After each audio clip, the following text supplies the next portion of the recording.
Hello everyone and welcome back to my channel. In today's video, I'll be talking about the Triceratops and other similar dinosaurs, and some obscure dinosaurs you may not know about. The name Triceratops means three-horned face, and so the name Ceratopsia means horned faces. Ceratopsia contains four families: the Ceratopsidae, Protoceratopsidae, Leptoceratopsidae, and Psittacosauridae. Ceratopsidae is further divided into two subfamilies, the Chasmosaurinae and the Centrosaurinae. Starting off with Psittacosauridae. Psittacosaurus was a small ceratopsian found across Eastern Asia, and were mostly bipedal. They also had many quill-like structures on the end of the tail, and small horns on each side of the face. Paleontologists have concluded that Psittacosaurids are the early ancestors of the other three ceratopsian families. They also say that Psittacosaurids are similar to small pachycephalosaurids. Therefore, they are grouped ceratopsians and pachycephalosaurians into the group Marginocephalia, which is a herbivorous ornithischian dinosaurian group. Protoceratopsids are slightly larger and more quadrupedal versions of Psittacosaurids. But now they have frills which stick out from the back of the skull.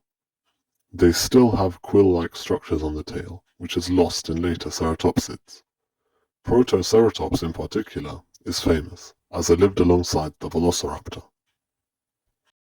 Leptoceratopsids are in-betweens between Psittacosauridae and Protoceratopsidae. They started developing their frills, but they don't stick out of the skull just yet. There's nothing else to really talk about these guys. They're mostly forgotten and really boring. Ceratopsids are the big, famous ones you've probably been waiting for. Chasmosaurians have large, hollow frills, except when they don't, two large horns above the eyes, except when they don't, and a small horn above the nose, except when they don't. Examples include Triceratops and Chasmosaurus.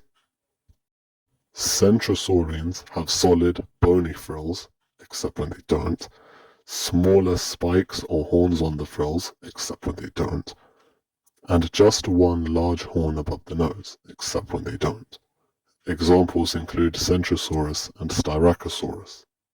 Yeah, there's a lot of except no with these guys. Most of the ceratopsids lived in the late Cretaceous of North America, and some in Asia. Each ceratopsid is known for living alongside a famous carnivore.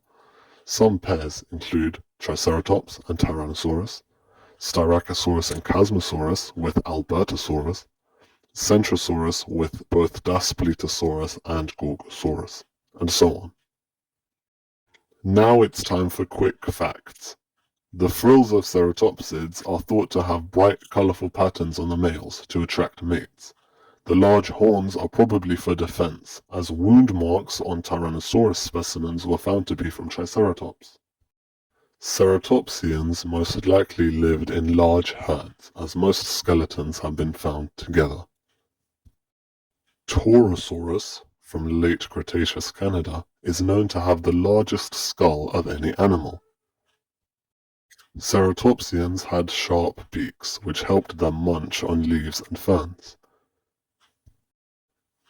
It is unknown whether ceratopsians started out in Asia or North America, as members of all four families have been found in both continents. Anyway, that's all for this video. If you enjoyed, then please leave a like and possibly think about maybe wanting to subscribe. Perhaps.